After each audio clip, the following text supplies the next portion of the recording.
Hello everybody, welcome to Beyond the Boards Medical Question Bank, and today we have a cardiology question. You can pause the video and try to answer it yourself if you want, but in summary it's saying that we have a 5-hour cyanotic newborn who's born to a 29-year-old female. The infant is dechypnic and his O2 sats are low at 86%. And so far we're not sure what's going on. This could be due to a lot of conditions, whether it be cardiac or respiratory. Next, I tell you this very interesting test which a lot of you probably haven't heard of. It's called the hyperoxia test, in which we administer 100% oxygen to see if the O2 sats go up.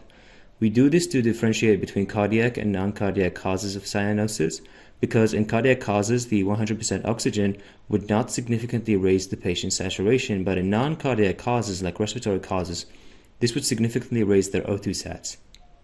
And in this patient, it doesn't raise their O2 sats, so this makes a cardiac cause very likely in this case. And then they give us the echo findings which give away the diagnosis. They tell you that his aorta is anterior, inferior, and to the right of the pulmonary artery, and this is consistent with TGA or transposition of the Great Arteries. It's a condition in which you have the aorta coming off of the right ventricle and the pulmonary artery coming off of the left ventricle.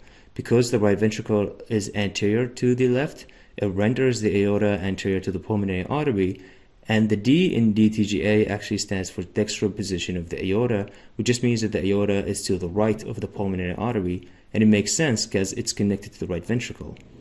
Then they mention this auscultatory finding, a machine-like murmur, which is consistent with a PDA, because when you have TGA, then you basically have the pulmonary circulation and the systemic circulation parallel to each other, rather than normally being a continuation of one another.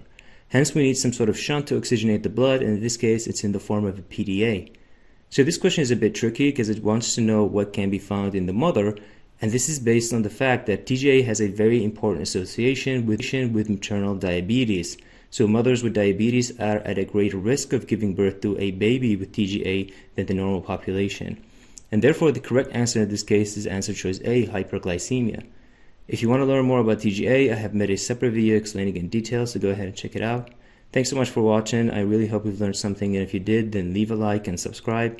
A lot of work is put into the making of these videos, and this can really motivate us to make more content. Thanks for watching.